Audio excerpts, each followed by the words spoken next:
She's cold. She is cold. I mean, if you believe the allegations, she's like as cold as it gets. Of course, I'm talking about Kouri Richins on trial out in Utah and what she's accused of doing and doing just for a few dollars, for a couple bucks. Like this isn't like we're talking about Kouri Richins accused of poisoning her husband, Eric. Together, they have 3 little boys. So basically, she's accused of taking out the father of her children, having 3 boys grow up without a dad, and doing it so she wouldn't have to get divorced, wouldn't be subjected to a prenup, and would be able to continue with her floundering flipping business, flipping homes out in Utah, and apparently spending some time with her lover. Anyhow, we're going to talk about Kouri Richins because Judgment Day is coming in this case very, very soon. I'm Vinny Politan from Court TV. Great to have you aboard, along with Albert H. Wunsch the third, ladies and gentlemen. Hola, Tangenista. And the radio legend, the one and only Jonesy. I do believe that Tony Soprano's wife spent some time flipping houses. Greetings from Asbury Park, New Jersey.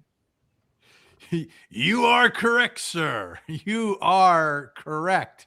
She did do that. I forgot about that. Anyway, folks, get ready. It's Friday, and you are about to experience the Tangent True Crime Podcast.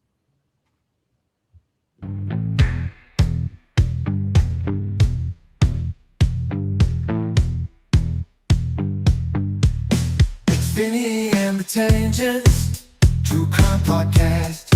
Vinny has the blue eyes, Al cracks the jokes. Jonesy stays behind his shades, entertaining all the folks. It's Vinny and the Tangent True Crime Podcast.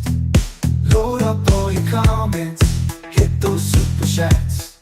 Let's go smash that like button so we can all have a blast. Vinny, Al, and Jonesy on the job. They're the Sugar Hill Gang of true crime. They're telling stories of days gone by. They take crime and turn into a good old time. It's Vinny and the Tangent True Crime Podcast. Yeah, get ready. Get ready. They've got a day off inside the courtroom out in Utah, but it gives us an opportunity to talk about this woman, Kouri Richins. And she's reminding me of several different defendants from days gone by. A little bit of this, a little bit of that. But the one thing I just gather from her and her persona, the way she is, and what she's accused of, this woman is just a cold woman. She's not warm and fuzzy. She is cold as ice, Al. Well, you know what? Mick Jagger said, I'm so hot for her, but she's so cold, if I'm not mistaken, was a song. But this woman is vicious. And from what we've been seeing, it looks like there's 7.5 million reasons why she needed to get rid of husband and try to salvage the career that I call the flip flop. Okay, because that's what she is. She's a flip flop. And she has put herself in a position financially that she was going to be digging deep for a majority of her life, if ever. And the one thing that was standing in her way to getting at least some relief was her husband and a prenup. So, she was trapped. She was trapped by the prenup. Oh, and it's interesting, you do a prenup, right, to protect yourself financially, but by protecting himself financially with the prenup, if you believe prosecutors, it cost him his life. Oopsie. Well, you know what? I mean, it was a situation that he started to feel that there was something wrong. There was something, that off with her from the beginning. That's why you do the prenup. Okay, that he wanted to protect himself. And, I think at that point also, she probably said, this is what I want to do. I want to flip houses. I want to do this. I want to do that. Well, that's a very precarious position. And he needs to protect himself and protect his liability if her venture fails. So the prenup gave him that opportunity to protect himself in the event that her business went belly up. Yeah. So, when the flip flops, he doesn't have to. When he met her, she was working at Home Depot. She was not a house flipper. She's a But I'm house sure flipper because of who she married. Right, but that's what how I'm she'd be able sure- to do that. I'm sure she said this is what she wants to do ultimately. Because if you take a look at the text messages that were between her and the gamad, you Her see lover. the lover that you see that she says, I scrub toilets and this, that, the other thing. And I've always wanted to live in a house like that. I've always wanted to be, important. And so I'm sure that those dreams were being told to her new husband at the time. And he was smart enough to say, you know what? Look, he had some money. He had a successful business. He has to protect that. And that's what he did. Smart move. Smart move, but it cost him his life, is what I'm saying. Like, see, the whole notion to me of a prenup is that you have some residual doubt. There's some residual doubt. Why are you getting married with a prenup? No, it's not I don't necessarily say it's a residual doubt. I think it is just a situation that when you come into a relationship and you're established and you have someone who's not established, okay, you come in and you need to protect what you have. If you have a family business, if you have something along those lines, you've got to make sure that that's protected. Okay. Protected from what? Protected from a divorce. Right. So you've got residual doubt. But you also put in there a number of things. One, it does not affect what you can give with regards to a will. Okay. So that was never a situation where he couldn't change the prenup based on his will. So, and there's also provisions in there that I've seen in the ones I've written. After a certain amount of time, you're entitled to this. After a certain amount of time, you're entitled to that. It should expire. At some point, a prenup should expire at a minimum. Well, like I said to you, it doesn't prevent him from putting stuff in the will that she would be able to, get at death. Well, if you've got, I don't know. It seems to me the prenup was the writing on the wall here, Jonesy. I've always been, such a romantic that I couldn't fathom asking for a prenup. I mean, is this a sealed deal? Are we going to do this together or aren't we? And I realize, when you have a lot, you have a stake. You have to protect what you have. But I could never get behind those sort of things. What also surprises me here is how many times people think that the old red rum spouse for insurance trick is going to work. First you up the insurance, then they mysteriously, die at a young age. Yes. Right. Double indemnity. But to me, Yes, this relationship, there were so many he gets a prenup, then years later, like a month before he ends up dead, he suspects that she's poisoning him On Valentine's Day. And still he's holding on and apparently accepting a drink that she fixed for him. At that stage, you might want to prepare your own drinks and meals. Yeah, if he had any doubts when he did the prenup, I mean, how many doubts did he have when he believed she was poisoning him, and then he changes everything so she gets nothing, and everything gets run through his sister, who becomes the executor of the estate and the trust, because he doesn't trust her. You Well, know, the I've sad never- part. I was going to say the sad part about all of this is that this man had enough money to afford a taster. That's what I would have done. And I get why he was staying together, because at this point of the relationship, it wasn't just him and her. There were 3 little ones, little Correct. boys, and that in and of itself becomes pretty much a lifetime connection that you're going to have with this woman, whether you're married or not married. Now, I think he was looking at this through the eyes of what is best for the children here, to try to make it work, to work through whatever problems we have. So I understand completely where he's coming from, but also I know in his mind that it seems to me from the beginning he wasn't quite sure if he could trust her. All right. So I've never done fentanyl to my knowledge, but I would think, from what I understand about it, that if somebody dosed you with enough fentanyl that they thought that they might take you out, something's up. I mean, you're not yourself. You have to know that you've been drugged. Yeah. The first poisoning may not have been fentanyl, though. Right. I don't think the first poisoning. Oh, no? was fentanyl. No. No, it might have been some Roxys. What's that? You know what the Roxys are? It's Roxycodone. Right. It's Roxy and Roxy. They're the other blue pills.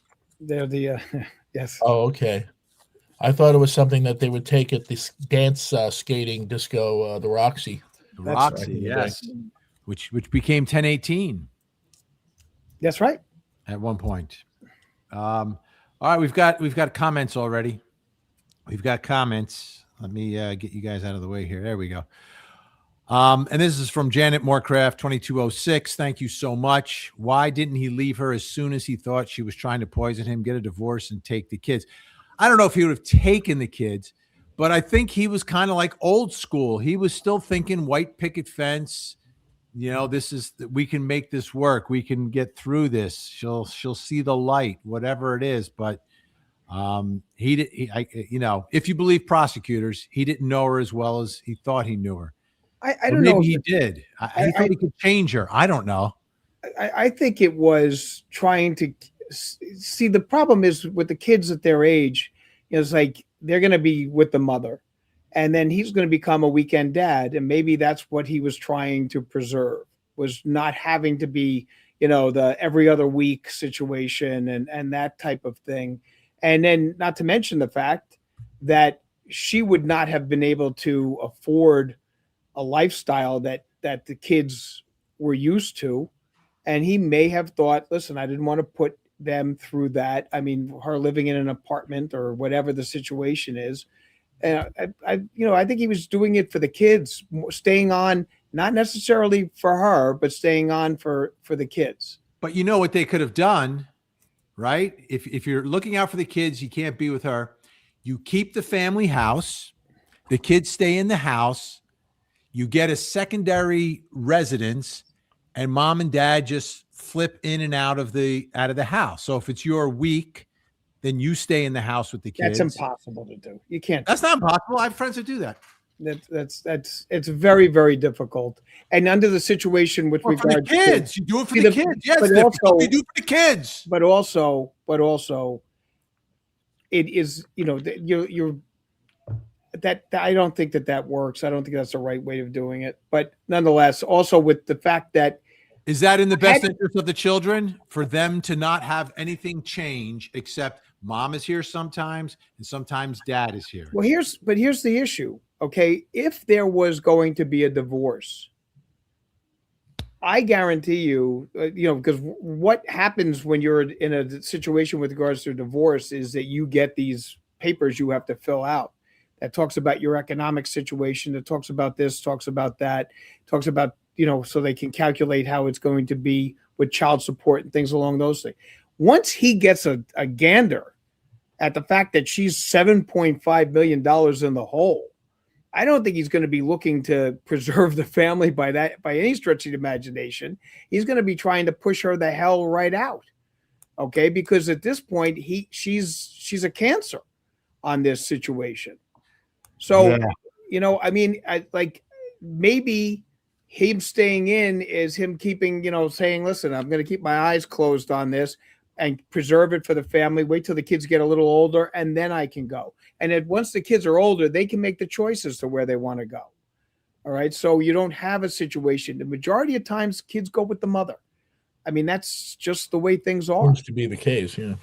So, in this instance, I think he was preserving the family, doing that, and tolerating her, not unbeknownst to him.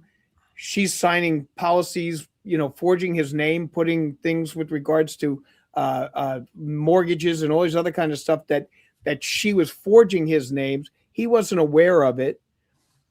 And shame on him, because if he was concerned about what was going on, he should have been running, his financial situation to see where his name is ending up. You would think he would have been smart enough to do that.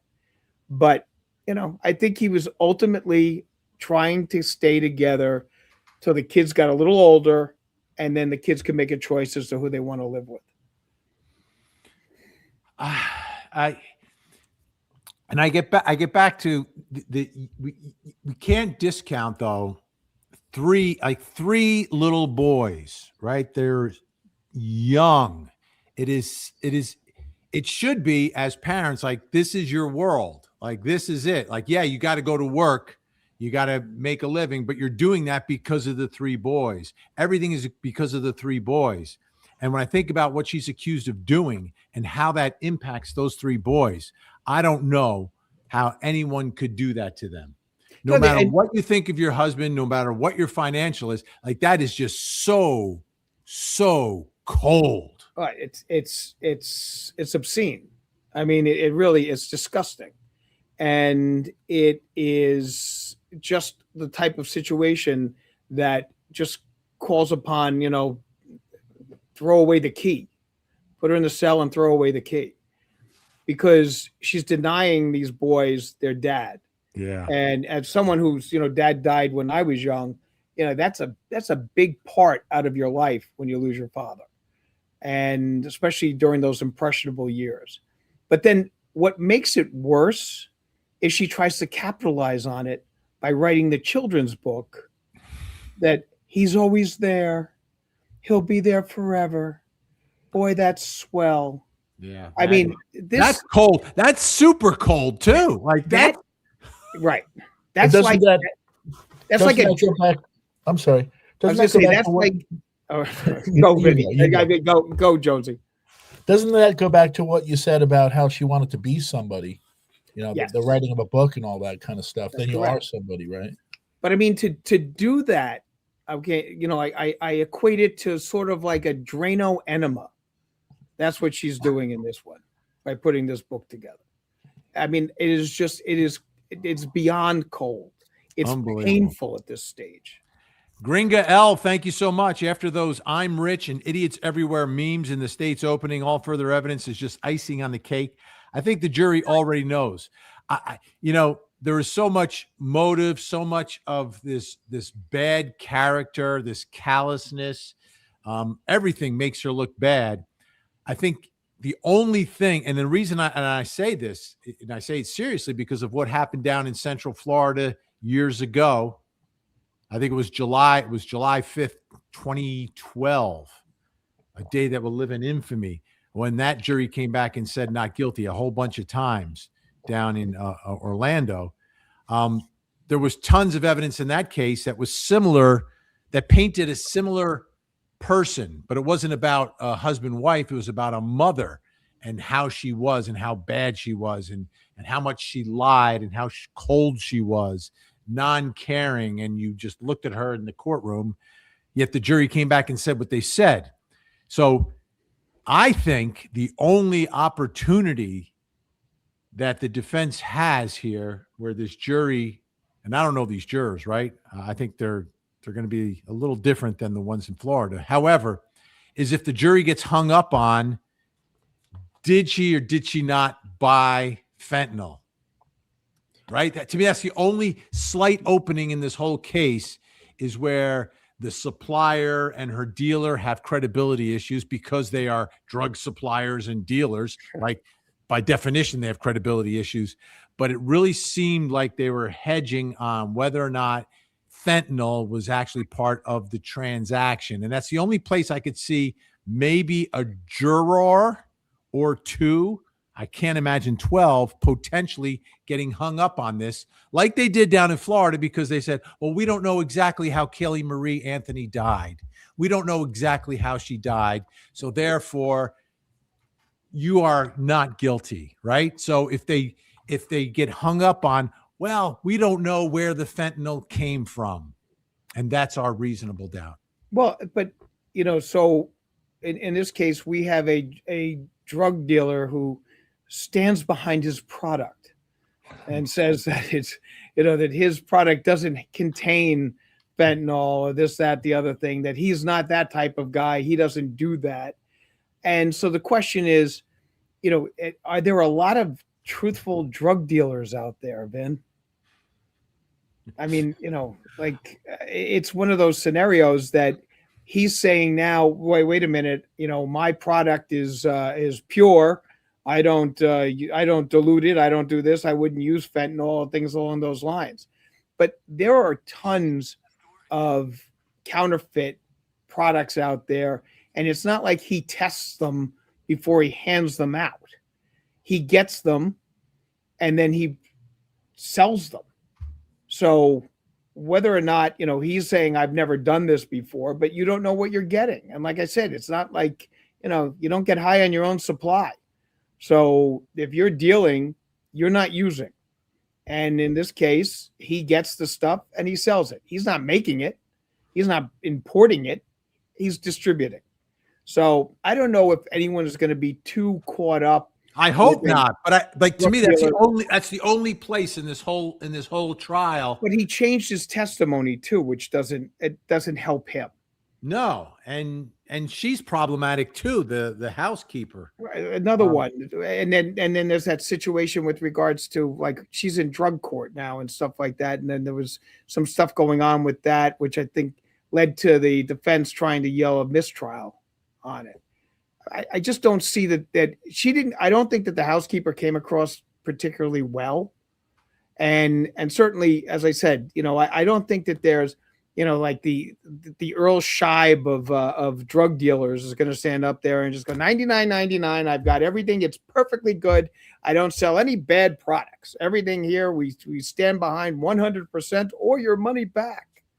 I don't see that as a drug dealer. Earl Scheib, for those who don't know, Earl Scheib is that late night commercial that we grew up watching back in the 70s and 80s. $99 paint jobs on your $99.99. We'll paint any car for $99.99. We've got another comment here from Mary D, XD9SI. Can we talk about the hush puppy that Josh ate that made him lose his memory? And Josh, of course, is the lover. The whole thing with Josh was really a very strange testimony. And it all began. Did you see him taking the oath? Yes. Yeah. All right, I got to show this to everybody. Mary D, thank you again so much. But you remind me, I wanted to show everyone this moment because this was really bizarro world. It's the first time I've ever seen that happen. What's that? That's the first time I've ever seen somebody let's take a look at what we're talking about. Like, what do you mean by? Good afternoon. If you'd step in front of Brittany, we'll get you sworn in.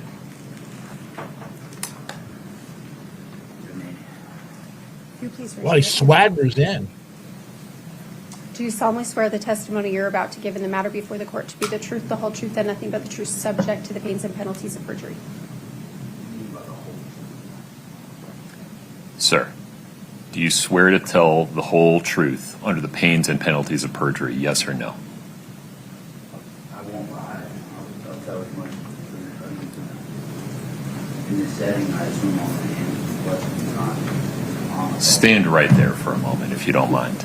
Can I invite you folks to take a walk for a moment? Please rise for the jury.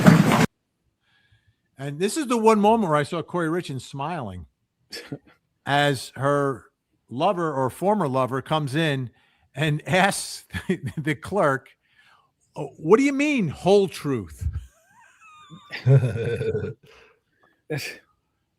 Well, that's the first time I've seen people refuse to take the oath because they don't swear on the Bible, so they say affirm. I've seen. I had a situation where when I was a prosecutor with regards to these Montana freemen that when they came into the court refused to testify because the flag had tassels on it, which means that it is a military flag. Therefore, it is not. This wasn't a military court. I mean, I've seen some weird things before, but I've never seen someone say, whole truth. Now, and now the only thing I could think of was that, this guy was put into kind of he's being used just as badly as the poor deceased husband. And that whole truth to him, because I'm assuming he was thinking that they're going to ask, do you think she actually did it? And he doesn't know.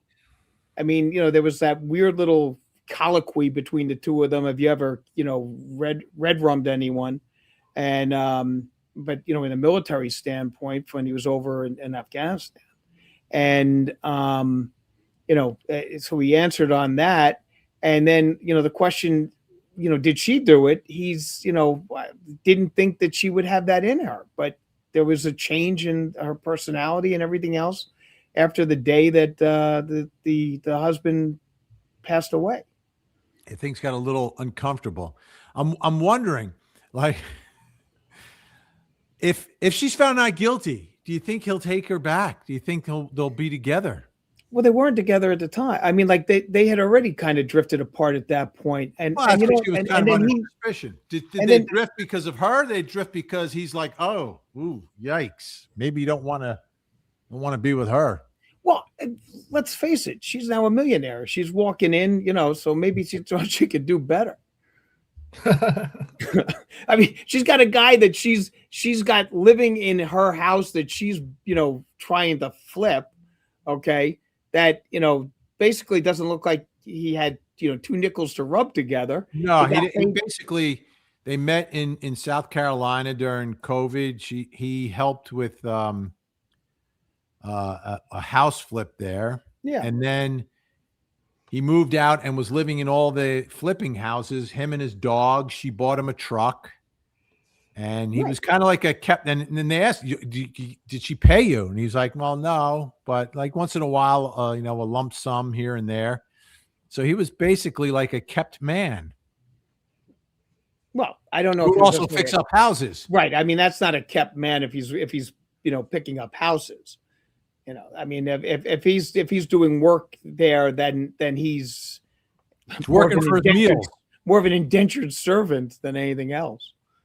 And then a love slave, right? Yeah. At the same time. Like that's it's good work if you can get it. It's strange. And he was so uncomfortable on the stand. But take a look one more time. Watch how her face sort of changes here. We'll play it through one more time. Mr. Grossman, good afternoon. If you'd step in front of Brittany, we'll get you sworn in.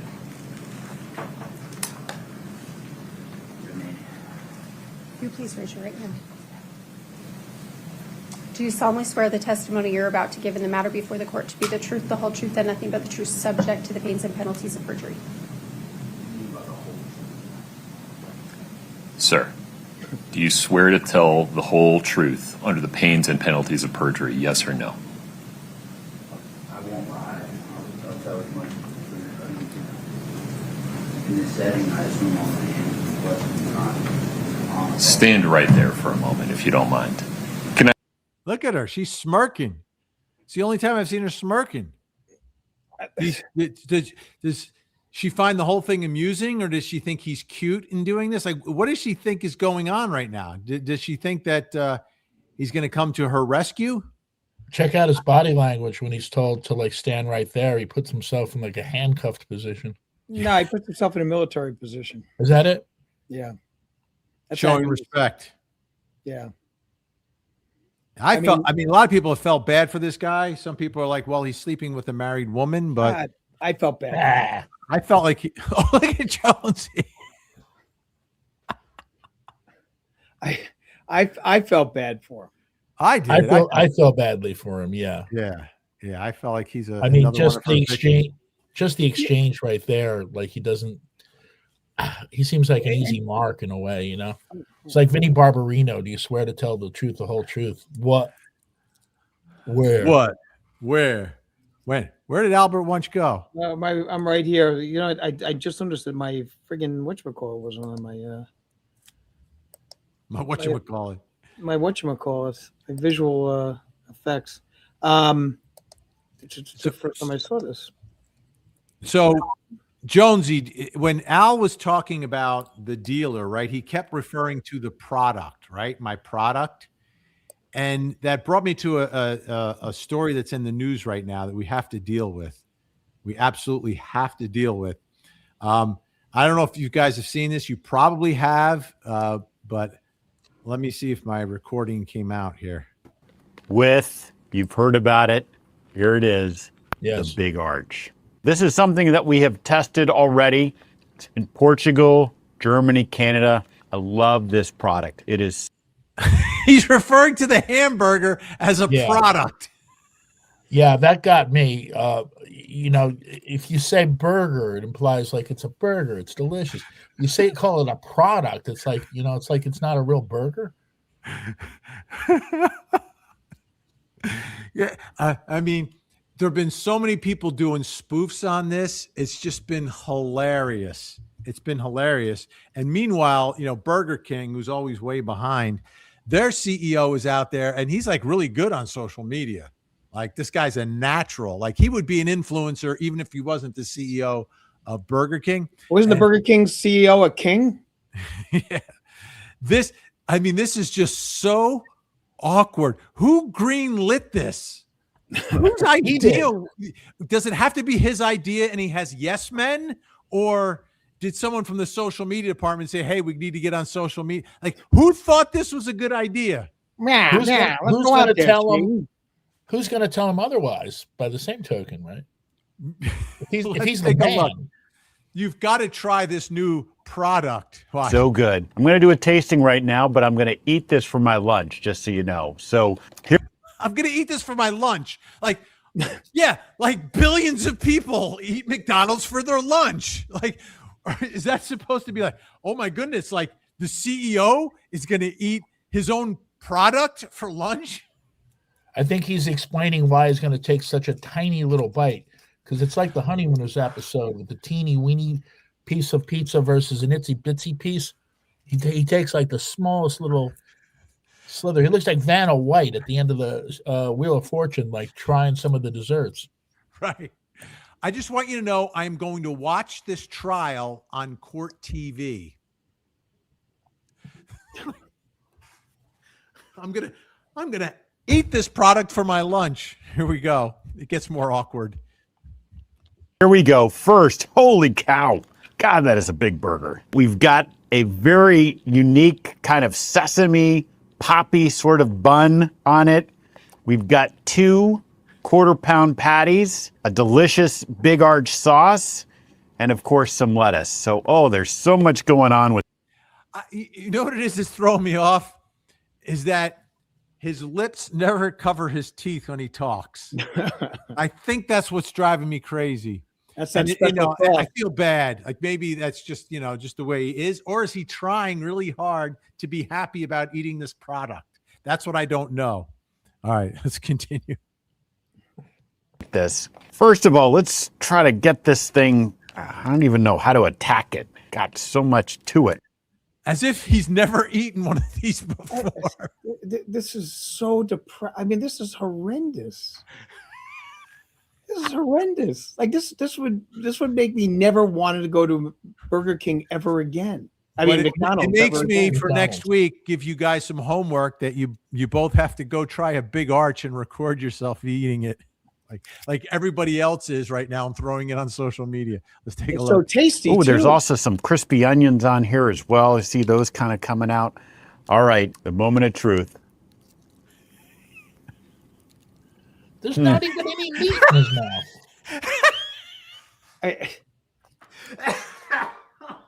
He I got would one. bet you Sesame there's no seed. actual meat in his mouth. Oh, I'm sorry for the tangent, folks. It's just when Al said product, it reminded me of this. Well, you know what? The nice thing is that the drug dealer in the Richens case has the same kind of commercial. It's Yeah, really kind of nice. for his Maybe there's product. fentanyl We're on the unwrapping burger. our product here, and let me tell you something. It's pure, really pure. All right, mainly Goldens. Thank you so much. Thank Love you. the Golden Retrievers.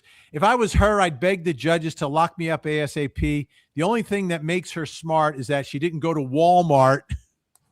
I love you guys. And of course, the Walmart, I think, is referencing the Walmart abductor in the Savannah Guthrie case. But by the way, the Walmart person has not been caught yet. I mean, we'll do that again because I'm still shocked that that has not resulted in an arrest or a recovery. And I can verify, Vin, that you can't buy fentanyl at Walmart. You cannot. Maybe in the parking lot. Well, the parking lot's a different situation. All right. Let me see who else is with us on this day. Time to get happy. It's time to get funky. It's time for us to smile. Because here comes Max Spunky. Mike Spunky, thank you, sir, with a super sticker on this Friday. Always nice to see his smiling face on this Friday. All right. Lori Ryan, is the trial on today? No, it's what they call a dark day. A dark day. And Al, in New Jersey, as I recall, like almost when I practiced in Bergen County, every Friday was a dark day if you were on trial, pretty much. Every Friday is a dark day for civil and criminal.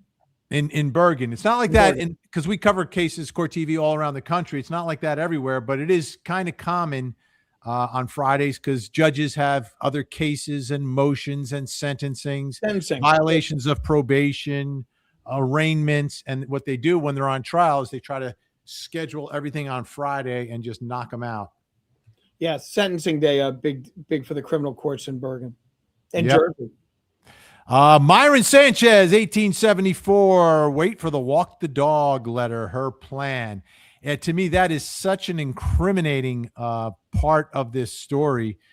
She wrote this jailhouse letter entitled Walk the Dog, but it was basically a script for her brother to lie to her lawyer about Eric buying fentanyl down in Mexico and then to be called as a witness in the case.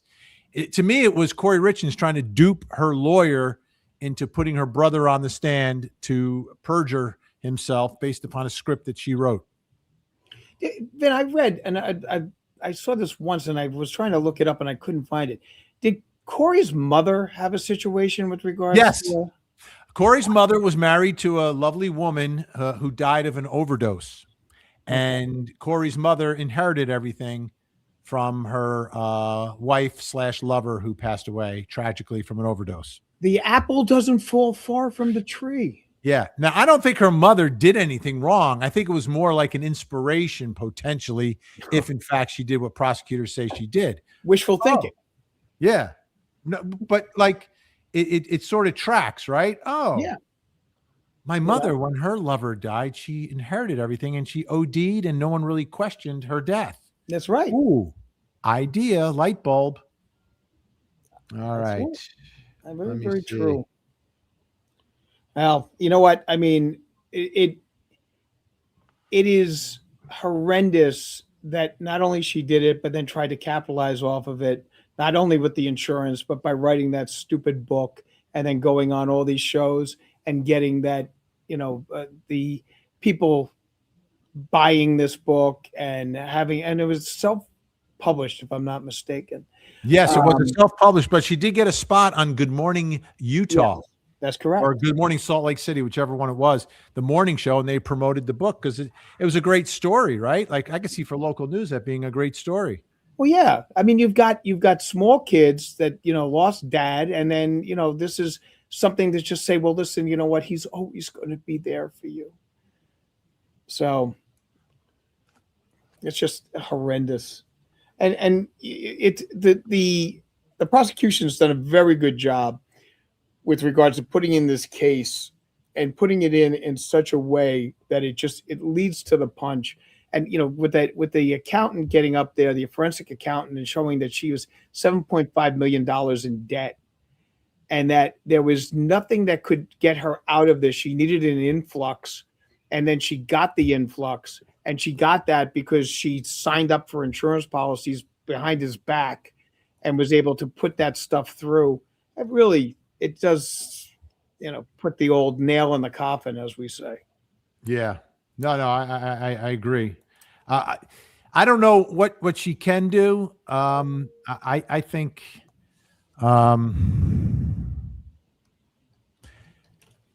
she's done. But I never want to be overconfident in it, because things have happened in the past. They just have.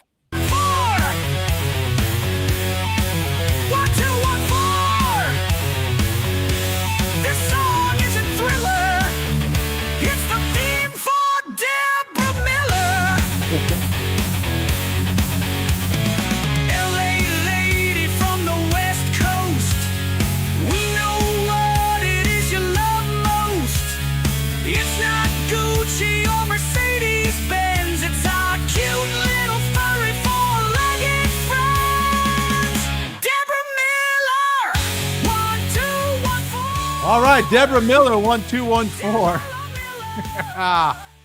He might just be a screwed up drug addict. I hope he gets help. Speaking about Josh, I hope he gets help too.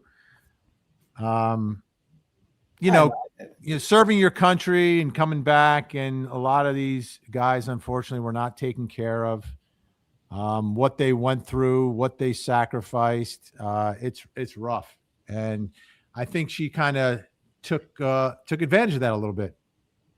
Yeah, she did, and it is a tragedy with regards to this. I mean, he seems, to me, he seemed genuine. The fact that he reached out to the family of, the husband's family, and came, said the truth. Said that he was involved with her and everything else. And then, he didn't have to do that, and he did. So I think he's got some principles. I mean, all right, he had an affair, but you know what? I don't think that that's such a big deal, in the sense that she's saying, listen, we're not together. We're not with each other. We're probably going to get a divorce. I'm going to speak to a divorce attorney. And so they ended up getting together. But I think he did a real righteous thing by contacting the family and fessing up as to what happened between him and her. So, yeah. Gen X, of course, part of the Mod Squad. Mary D, XD9SA. I wonder if it smelled at all. Might be talking about the McDonald's CEO. I think that's what I'm jumping in this conversation here. Because I'm a little bit behind in the comments, so I never know exactly where people's reactions to which part of the program were. Well, for those of you watching, I showered this morning, so I just want that. There's no smell coming off of me. And how can a McDonald's not smell? I mean, that's all a part of McDonald's. Yeah. Julie, 78 SW CHF. Why are my messages deleted after I send them? It has never happened before. Greetings from Switzerland. Well, this wasn't deleted. I don't think they're deleted. No, I don't think they're deleted. I answer them if they're on YouTube. So yeah, for sure. Unless there's some magical words that you're using that are prohibited. The 8 words. What is it? The 7 words you can't say on YouTube. Yes, that's Vinny's got really good blue eyes, beautiful blue eyes. Those are the 7 words that are not allowed to be used on YouTube. Indeed. Myron, it says we can't smell you, Al. Oh, thank you. All right, good. I feel better now. I was a little. Now we have a question from 5JG. 5JG. Al, what kind of cologne do you wear? Oh, well, you know what? I'm going to say this. It is a mystery, and when you guys come to CrimeCon, I will expose then. So you have to come to CrimeCon to smell Al. That's right. That's right. You know what? We're going to have smell-o-vision. In addition to, because last year, if you recall, they did not allow me to do the tuck-in service that Right. I had advertised, and then all of a sudden, CrimeCon put the thing on that. They also nixed the kissing booth, which was the other thing I had set up, and that goes there. But they're not going to be able to knock down smell-o-vision. We turn it into a competition. You win a prize. You smell That's right. Al, and you have to guess the cologne. That's right. We'll And make let it me- multiple choice. and it's not high karate. Now, what would you pay? $300 to smell Al. Says Well- Aliaz 10. A bargain at any price, I say. Now, But how would you smell Al? Do you get like near him and kind of like bring the odor towards you, or do you go right up to him and just sniff him? How would you smell Al, Jonesy? I think it depends on if you're a man or a woman. I think a woman would just nuzzle right into like that beautiful neck of his and give a little sniff, whereas I would probably just go up near him and go do a little whiff. yes, I tend not to waft. No, I never wear cologne. You don't ever. No. I mean, briefly, maybe like in my early 20s, for like a year. But no, I never. I mean, I enjoy perfume. I enjoy perfume on a lady, but tastefully. Like, there's a thing about too much perfume or cologne that really bugs me. When I can smell you halfway across the room, that's not a good thing. Good marinade. Indeed. Ladies and gentlemen, we present the 2020 sex Tanjanista of the year. Tanjanista of the year. Tanjanista of the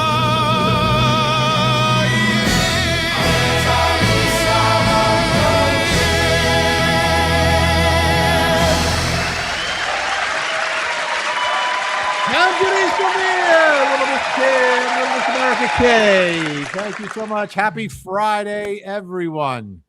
Indeed. Happy Friday. Yes, she is the Tanjanista of the year. Well deserved as well. All right. Well, then, if history teaches us anything, Does history ever teach us anything? You ever learn anything from history, Jonesy? Oh yeah, absolutely. What not to do Civil again. War to civil rights and all the revolution fights. World War I and World War II. Al always knows who is who. It's this day in history. This day in history. History. Now let's listen to his story.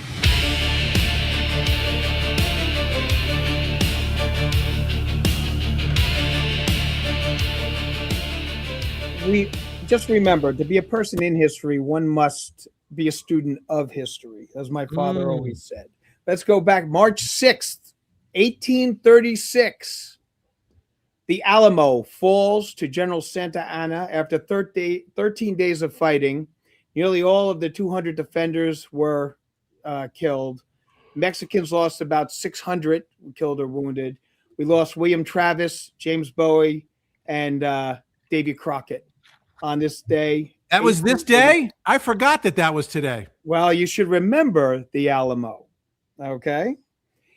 1857, the Dred Scott decisions. The Supreme Court held that African Americans who were enslaved or whose ancestors were enslaved were not entitled to the rights of federal citizenship in a 7-2 decision that was completely disgusting and thankfully had been overturned. Should they just call it the dreadful Scott decision? Yes, that basically. Dred Scott was a slave who was trying to get his freedom. When was that overturned? That was overturned in Brown versus Board of Education. It was separate but not equal, and then also the other civil rights cases that came down with Chief Justice Marshall. Took way too long. I mean, Justice Marshall. Sorry. In Revolutionary War on this day, we say happy birthday to Casimir Pulaski, the father of the American cavalry, who unfortunately was killed in action in 1779 in a cavalry charge. But he's the man who formed our cavalry for the coming here from Poland. And in 1781, the Battle of Weitzel's Mill in North Carolina, Continental forces engaged Lord Tarleton.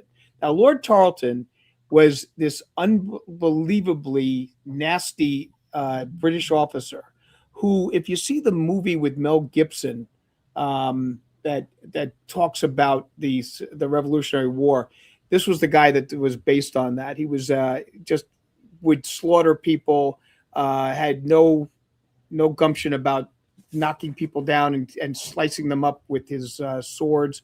It was a terrible, terrible guy. Tarleton gets beat on this day in 1781. All right, Al, just a point. So 17. How long was the Revolutionary War? Like, when did it end? It ended by 1782. By 82. So it's like 6 years. Yeah, it was. It was, and the things that had led up to it. 1775, we had some things going on, and right. So going I didn't forward, realize it was such a long war. It was a long war, and it really 1782. You end up going forward with regards to Yorktown and things along those lines. But then the negotiations to end the war took some time. In true crime, on this day in 1951, the espionage trial of Ethel and Julius Rosenberg begins in New York. Lasts nearly a month, ended on April 4th. All defendants are convicted and sentenced to the D pen. They gave the Rosenbergs the option of admitting their guilt and that the sentence would then be commuted, and they refused to do that.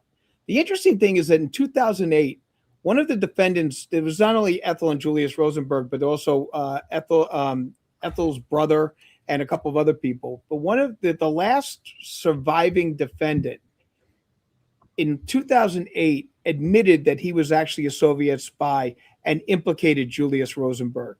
Not saying his sister wasn't involved, but said that Julius was a spy for the Soviets. Now, every time you say Ethel, all I think about is Ethel Mertz. Yeah, that's the only Ethel I can. But Ethel Mertz never got the D-pen, just so you guys know. That's the difference between the two.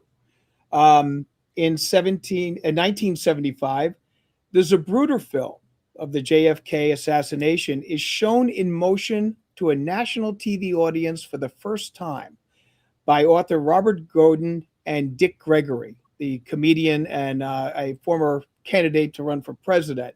And it was on the Good Night America show hosted by Geraldo Rivera. What year was this? This was 1975. It's the first time that they showed. They had stills. They had been stills, but they had. This was the first time that the film itself had been shown to a national audience. I missed one. One question on that, Al. Though, right? Yeah. So it was shot. This guy probably had to drop it off at like a photo mat or something to be developed. That's correct. What did the person who developed the film think? As the people who developed them, would they watch the home movies that you would send in? Well, actually, that's crazy. This was he wasn't shooting on Super 8. I mean, it was a film. I mean, he had the film in there, and it was a video.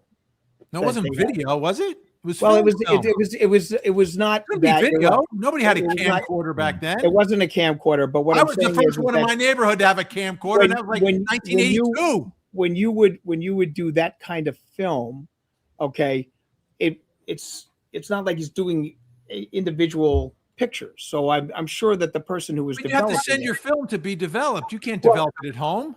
I don't know. That's the interesting question I have on is that I think that they had asked people to turn in their cameras at the scene. So you And don't think he sent it? He dropped it off at the drugstore I to be don't think he developed. dropped it off to the photomat or anything along those lines, but I think it was developed probably by the government. I don't know for sure. I will Now, look into that. I will have an gentlemen- answer for you next week on that Yes. one. Gentlemen, I- I have to dispute that photomat. I don't think photomat came around until like the 70s. Yeah, I agree with you. But Right. one thing I missed McCrory's. in 1932 was the second ransom note in the Lindbergh kidnapping. Okay, so Did Harvey Levin get it? I'm sorry. Was it sent to Harvey Levin? It was not sent to Harvey Levin because he wasn't hosting TMZ at that point. But it was sent to Walter Winchell, who was. The second ransom note that was received by Colonel Lindbergh increased the demand from $50,000 to $70,000. All right. And his child had been abducted on 3/1. I bring that up only because of what we've been doing with the Guthrie matter. Sure. All right. And then in 1978, Larry Flint, okay, and his lawyer, Vernon Jordan, are shot by a white supremacist in Georgia.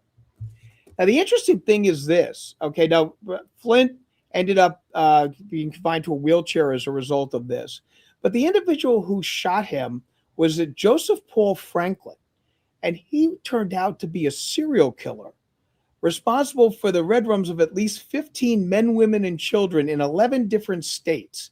He had a hatred of blacks and Jews, and he went after Flint because his magazine, Hustler, had depicted interracial couples in the magazine.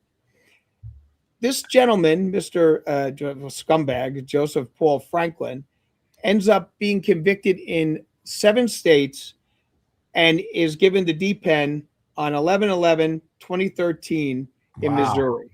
Wow. So an interesting little side note on that with regards to Larry Flint. Didn't he and- also shoot George Wallace? No, that Oh, that wasn't was the different? same one. No, that was. By the way, we got a another super sticker from Lisa Mitchell, WV Deadhead. Thank you so much, Lisa Mitchell. But so that is what is happening today in history on March 6th, folks. Okay. Thank you, sir. Now back to our regularly scheduled program. Well, you know what? Like, I just want to say this: that the United States, we have been ahead of the time on this. The United States has decided that they're going to be doing these notices out and doing the 250th anniversary of the Revolutionary War. So they're going to be having this day in history situations, publications, and also TV commercials. So you guys are already a year and a half ahead of everybody else with regards to this day in history, thanks to so we're going to see podcast. We're going to see these all like on television and radio and social media. They're going to sort of like the what you would call it, if you remember the they had the cartoons that used to come out on that. The school School of Rock thing. Yeah, School of Rock. Bill on Capitol Hill. Yep. So they're going to be doing that to deal with the 250th anniversary of our country. We are ahead of the game. We've been doing this for over a year and a half now. Fantastic. Connie NT5NM, thank you so much. I'm sure on the body cam, she told the police that when they were going to bed, she went in with her kids. Eric went in their bed. Her story changed since then. Let's take a look at a little bit of the body cam. This is the responding officers. Is See the what we audio got here. instantaneous or is it a delay? Okay. I think I know how to fix this. Give me just a moment. Did you plug back in? Yes. Okay. Will you cue the video again for me? Here we go. Cue the video. And no medical history other than his asthma. I mean, he has Lyme disease, but it's painful sometimes. Medicine for it. What does he take? What medicine does he take? Can you find it and tell us?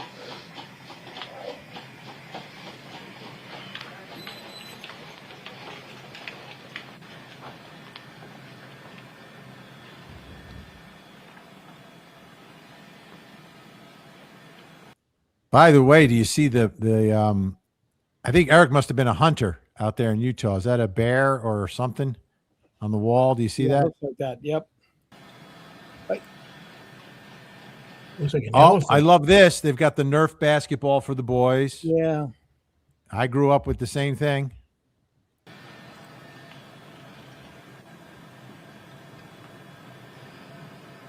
Mom always said, "Don't play ball in the house."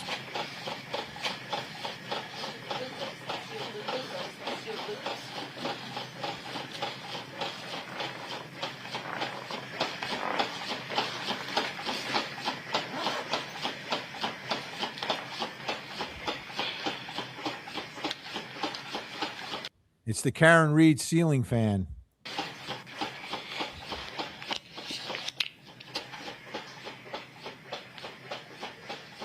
Okay, so here we get a look at the actual bedroom. Right. And Eric is on the ground because I believe when the call was made to 911, they'll tell you to do CPR, and you have to do CPR on a hard surface. You can't do it on a bed. So that's why he would be off of and out of the bed. By the way, Sue Ford sent some stars on Facebook. Thank you so much, Sue. Thank you. For checking in.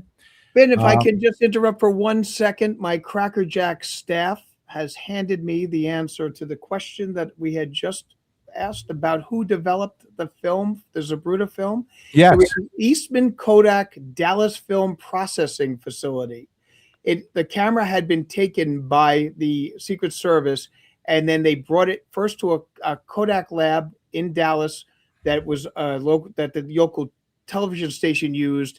They said they would not handle it, so they brought it to the Kodak Dallas Film Processing Facility, and that's where this film had been processed. Wow. So, and another side note, a couple of years ago, I found my Super 8 camera, and there's film in it. Cool. And it was about Gary? half of the film was shot. So then I shot the second half, but now I've got to find a place to develop it. I don't know if they do it anymore. No, you know what? I think you can get it developed, if I'm not mistaken. I mean, I know that Walgreens can still develop, like, those old Instamatic cameras. Yeah, not Super 8 film. Nobody's doing Super 8. No, but I mean, Yeah, but Super 8. I think Al's right, because Gina, has a lot of old cameras and stuff, and there's always somebody out there making the film. There's always somebody out there developing the film. You're talking about still photography. I'm talking bet there is. I'm talking about moving pictures here, motion pictures, Jonesy. They're never gonna last, Vin. Never gonna last. I bet there is a place. Lisa Mitchell, WV Deadhead, testing because I'm paranoid if my super chat got refunded. That's strange. Well, it's going through, and it's appreciated. Thank you, Lisa Mitchell. I think everything's hunky dory. Let's get back to the videotape.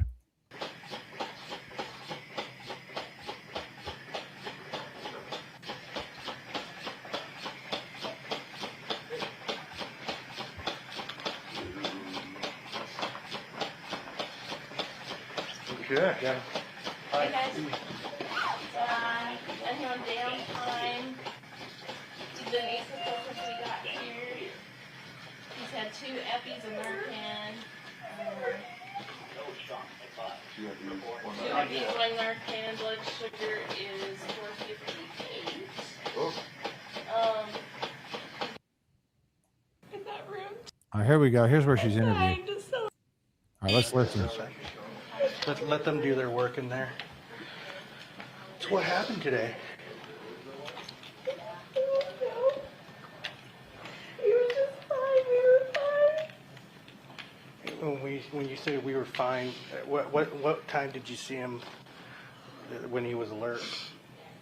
We had a drink together at 9 to celebrate something at work tomorrow. Okay. We went to bed. I went to bed with my kids. He went to bed in our bed. What time did you guys go to bed? 9:30. 9:30. Okay. 9:45. And then what alerted you to him today? Right now. You know, when I just woke up, when I sleep with my kids, I was wake up and I go back in my own bed. Mhm. I just crawled over on his side. And he was laying in bed? Okay. He was on his back on the bed, and I just... Okay. And he was on, you said he was on his back? Okay. Where are your children now? went to sleep in that room. Two are awake with their ear to the door. I go, oh, let me go out. Please somebody come out. Where are the other two at that are awake? No, hallway bedroom. And where's that at? Right there, first one to your left. Okay. Is there any family members we can call right now? Yeah, I need to call my mom. I need to call my mom so bad. Okay. I think I don't know. 911's still on the phone. They got me. I don't know. Here. Okay. I call my mom. Yep. I'll give you a phone right now, okay? I need to call his dad. He's gonna be okay, right? Like I got in bed and then I just got. Yeah, they're doing their best, okay, ma'am? Here, you can use my phone.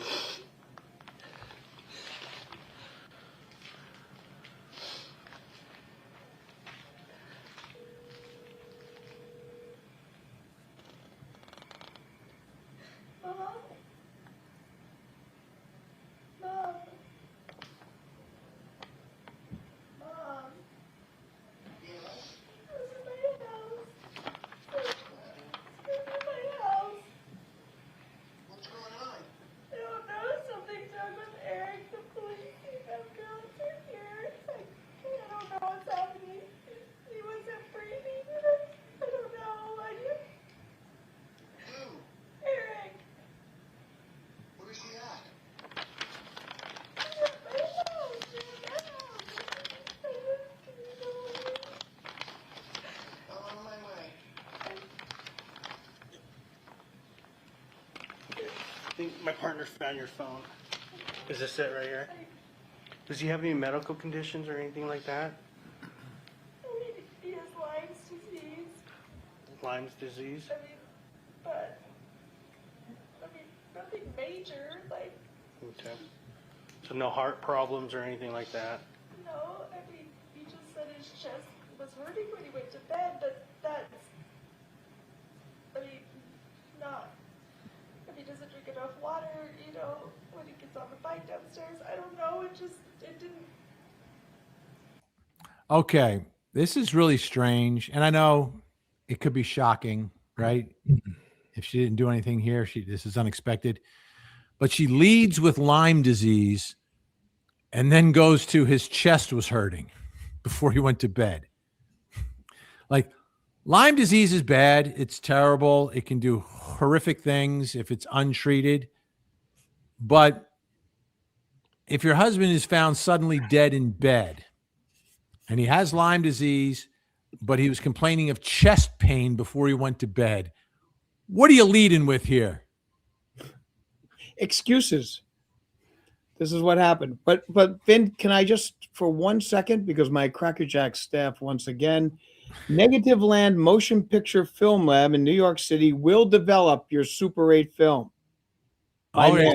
Send me the link. All right, I will. So I just wanted to bring that over there. But you know what? The thing is, this is one of the biggest problems with regards for you people who want to be potential defendants out there. Don't make up different things to try to think you're going to throw them off the scent by saying, well, it could be Lyme disease. He did say he had cataracts. He had cataracts. Yeah, and if I'm not mistaken, it was a very bad case of athlete's foot. Very bad. But I mean, this is what everyone does that is trying to hide what they've done. They come up with, well, it could have been Lyme disease. Oh, well, he also had chest pains before he went to bed. And if I'm not mistaken, I think he had a couple, 2-3 cramps.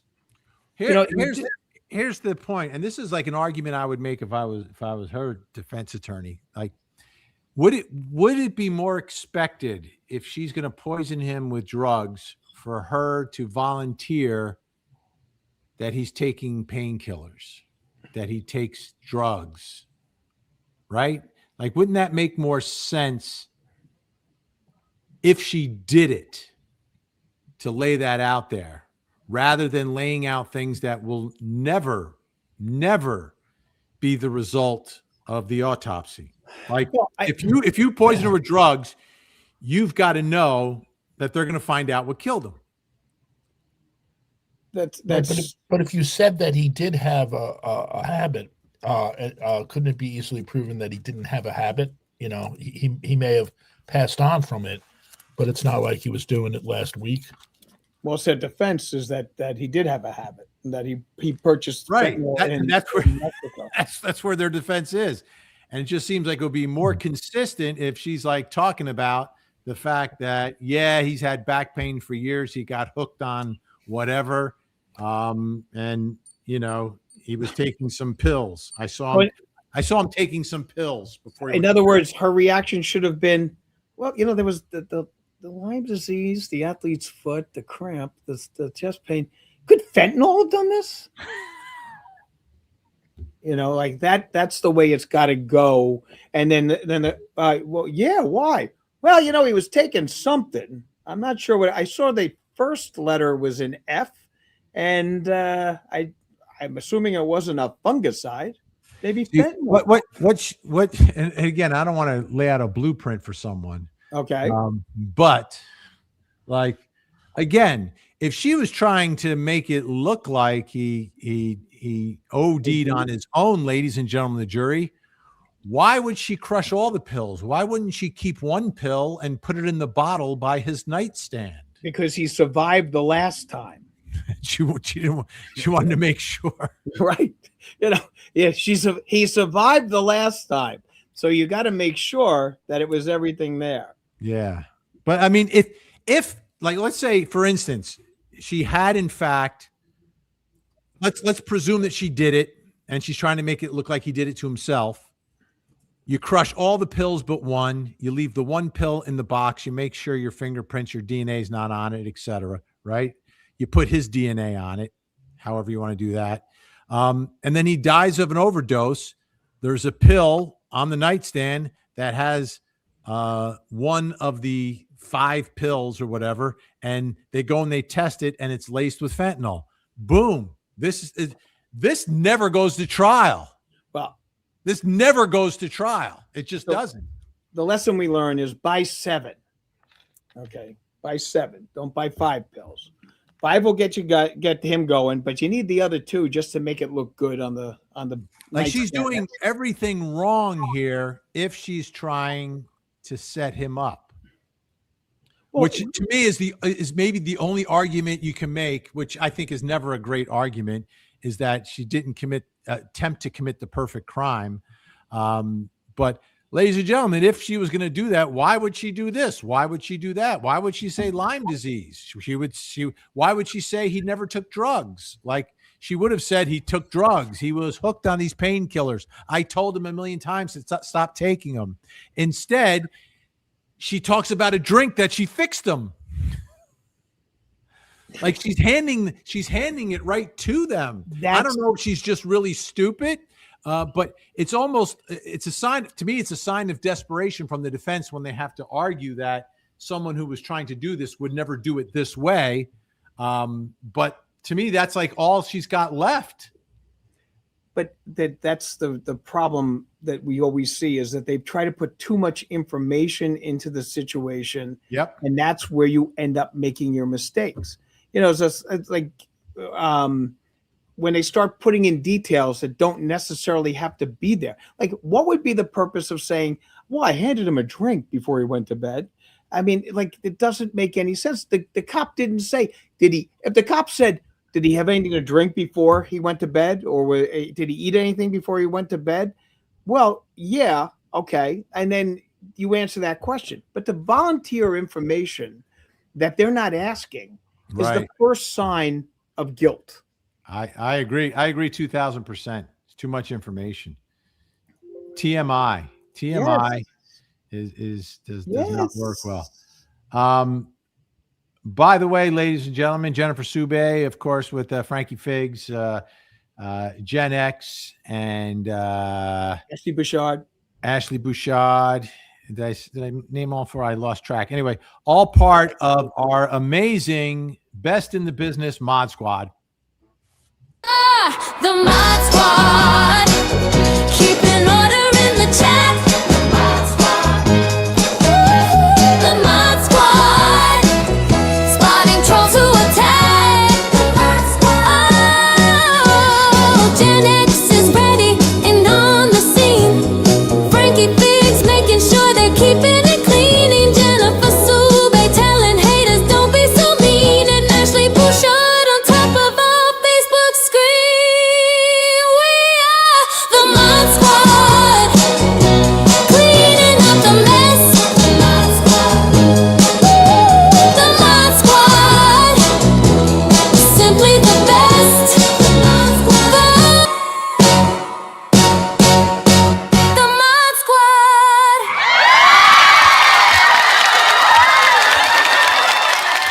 All right, ladies and gentlemen, it's just about that time of the program where we've got to start to wrap things up a little bit here.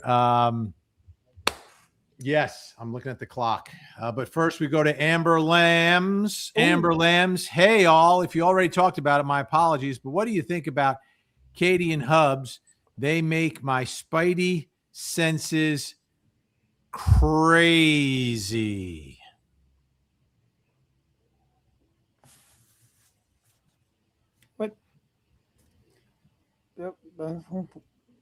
I mean, I didn't have any spidey sense issues, but you know, what's your feeling on it, Vin? What are the spidey senses? Yep. Well, that was something that they always would say, but Yeah, but you're right. What are intuition. the spidey senses? It's an not- arachnophobia type situation. It's All right, not we're unlike feminine intuition. Well, but Spider-Man was a man. Right, but it's not unlike it.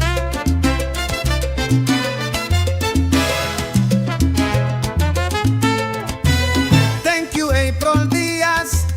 Have a great day today. Thank you, April Diaz. We appreciate everything you say. We all know she's a great fan, and we know the kind words she has. We always love to hear from you. Thank you, April Diaz. Thank you, April Diaz. Happy weekend, you handsome free and beautiful chat. Yes, Thank you, April Diaz. Thank you so much. Have a wonderful, wonderful, wonderful day. We're just working through this. Lisa Mitchell, WV, once again, great job, Modernistas. So the Mod Squad being renamed the Modernistas. The Modernistas. I like. I love that. Okay. That's nice. That's nice. By the way, if you go on the Vinny Originality True Crime merch shop, got great things like this guilty, not innocent, not guilty sweatshirt. We've also I'm got, not of course, that the innocent.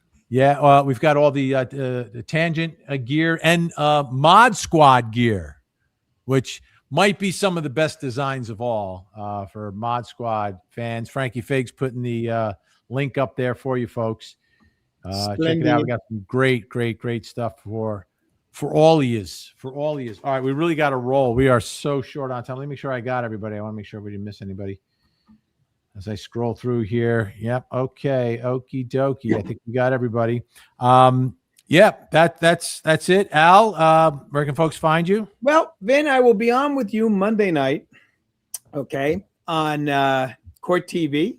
All Your right. front row seat to justice. Front row seat to justice. And I will be on there also on Friday from 5 to 7 with Vinny on Court TV also. Closing arguments on Monday, and then a new situation where I'm going to be on Friday from 5 to 7. So I'm kind of excited about that. That's on Friday the 13th, and we'll also have a podcast on that day. So, hasta la vista, Los Tangenistas. Oh, yes, indeed. Viva Los Tangeristas! Viva Los Tangeristas! All right. Where can folks find the radio legend, Jonesy? Well, as you know, I am up and down the dial. So the best way to find me is to go to the website, glennjones.net. Glenn with one N, like mommy intended it to be.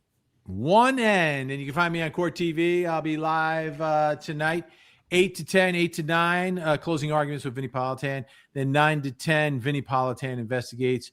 We'll be taking a look at developments in the Guthrie case. We'll be looking at a little bit of the Richens, and we've got some other stories that we are working on for you, ladies and gentlemen. That's all tonight.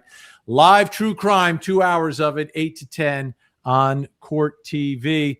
And I think that wraps it up. Unfortunately, we are out of time for this time. Until next time, say goodnight, Jonesy. Good night, Jonesy.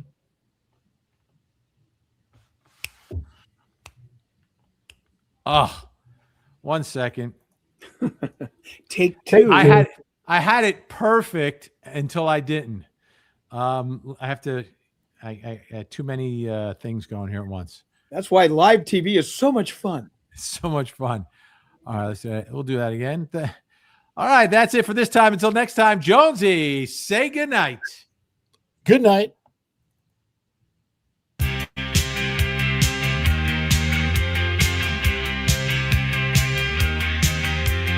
night, everyone. Good night. Thank you for all your support. We are the Tangent True Crime Podcast. We'll see all of you in court. Somebody say tangent. Tangent. Somebody say podcast. Podcast. Tangent, tangent. Podcast, podcast.